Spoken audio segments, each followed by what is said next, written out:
Well, hello there. Hope everyone had a wonderful day.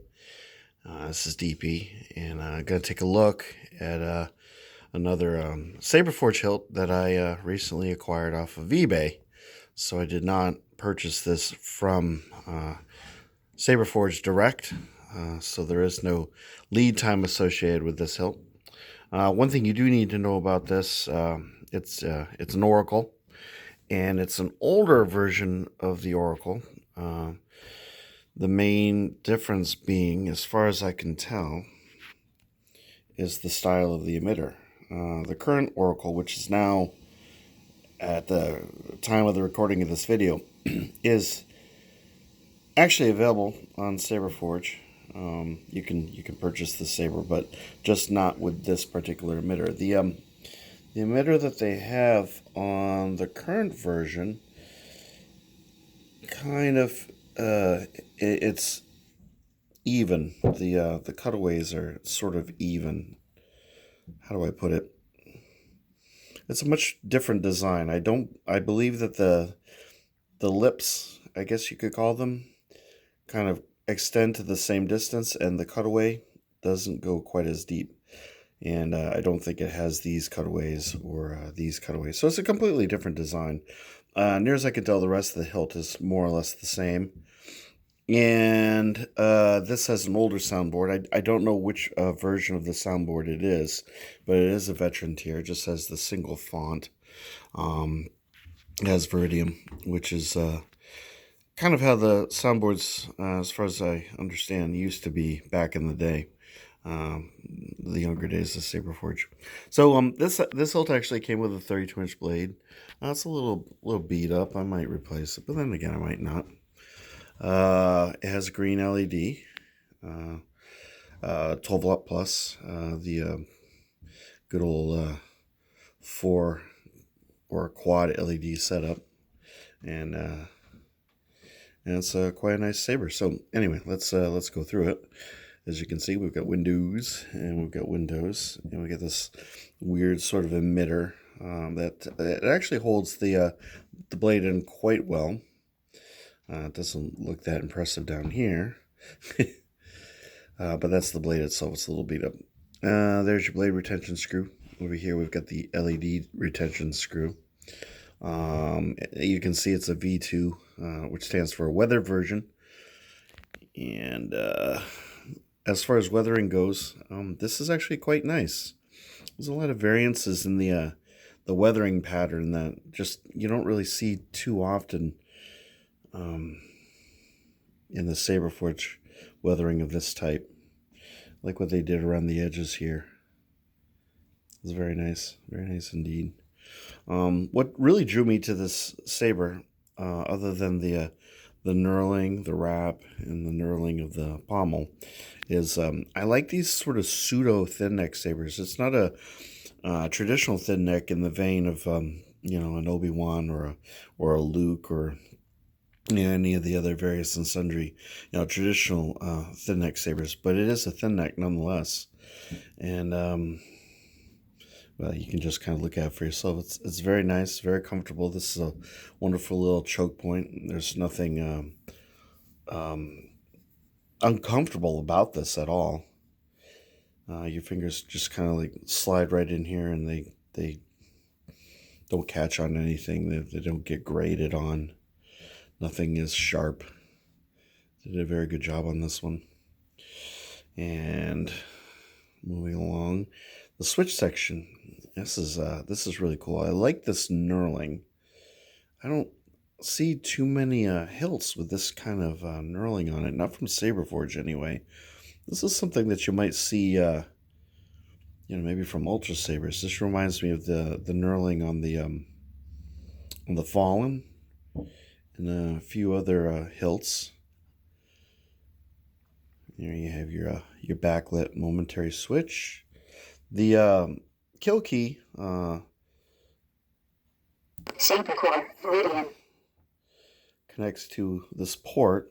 And the port, when I received it, was a little bit loose, but it just kind of like scrunched in, and I don't feel a need to add any Loctite. It seems to be pretty secure. So that's not too much of an issue. But being a used saber, you're bound to have little issues with certain things that maybe have come undone or might need to be shored up with some Loctite glue or whatnot. It's to be expected. The price I paid for this hilt was really good. I actually bought it from a seller that seems to function very much like what do you call it? It's on the tip of my tongue. The old brain fart. Like a pawn shop. Yeah, it was sort of an online or a eBay pawn shop, and they only had the one saber. I don't think they commonly sell hilts on their website, but the whoever wrapped this did a phenomenal job, and the saber is in more or less pristine condition. So moving down the hilt, more design elements here. Again, none of this is uncomfortable. Very, very well designed. The original owner of the saber opted to go with kind of a forest green for the wrap, and there's no issues with the wrap. This is very secure. Nice color, I think, for this hilt, and with the green LED. Indeed, I just purchased off of eBay a stunt saber. It's a Ultra Sabers Initiate V3, and if anybody's familiar with the V3, excuse me, versions of Ultra Sabers hilts, they have the double choke point. It's a very, very, very well designed and comfortable saber. So since that one comes with the green LED, I ordered a Forest Defcon wrap from Defcon Bird, rather. So that should be an interesting little combination, kind of similar to this. Although I probably will get myself some aluminum black and take my hand at weathering that saber. I still haven't done it just yet, but I'm getting there. I've been watching videos, and it's something that I'm going to try soon. That leads me to another saber that I ordered from yet another person that he weathered that with the aluminum black. And that saber just looks like it's been literally to hell and back. And that one's a shock that I probably will be receiving next week at some point.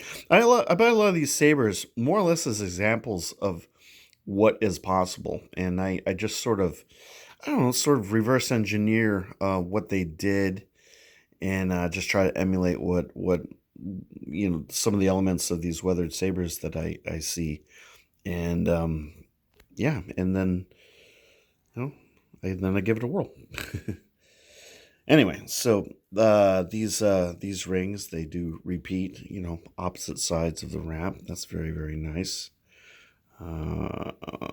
We have a CoverTech wheel, which is also weathered. This is all most of this weathering is kind of done by a machining process for speed and simplicity. So a little groove in here, and then the pommel itself is also knurled. So this has a very mechanical look to it. And there's your let's see if I can get in there. There's a pommel insert, but it's too dark really to see. You can kind of get a feel for what the pommel looks like. So this is a very loud saber. And one of the nicest designs that I had never given this much thought. And now it's one of my favorites. So this is how it rests in the hand. There's really, once the kill key's out of here, there's just absolutely nothing to impede you. The windows, they're a little bit, the cutaways in the windows, they're a little bit sharp. But you're not really handling the saber from down there. So as you can see, you got plenty of room for both hands. The saber's light, even with the standard requisite Infinity V4 Saberforge blade in there. Their standard heavy grade variety. This is a really good spinner. So yeah, I do recommend this this hilt for anybody that likes something that's solid, simple, elegant looking, balanced. I mean, this has really good balance and aesthetically pleasing for such a simple saber. I mean, just look at this thing. All the design elements and all the lathing work and the knurling. There's just a lot of wonderful detail to this hilt. Let me give you a look at the other side, because that's how much I like this hilt. All right.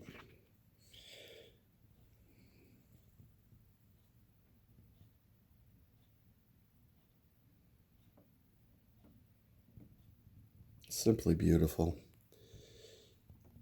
Sidious pointed out to me that, because he probably got the notification, as I did, from Saberforge, indicating that some of their hilts, like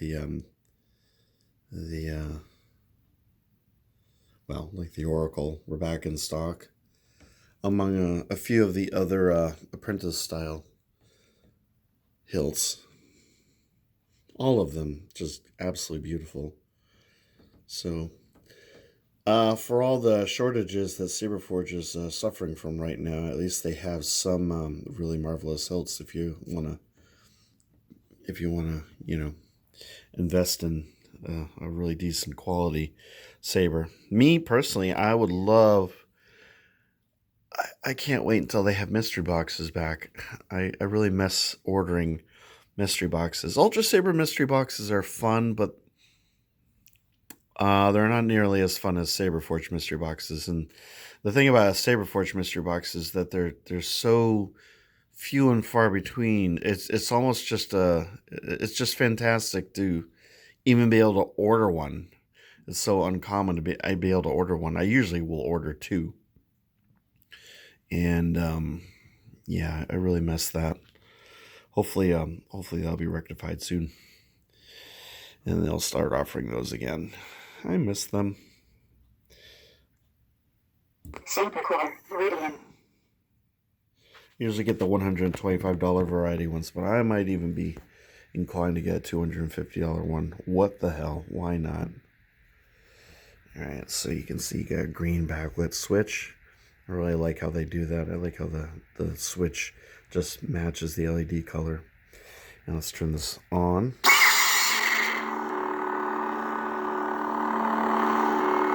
This soundboard, like I said, only has the one font, and all it has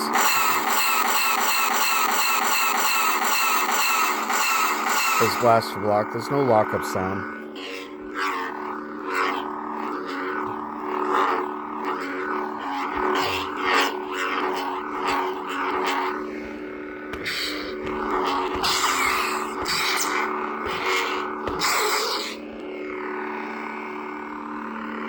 But everything's working.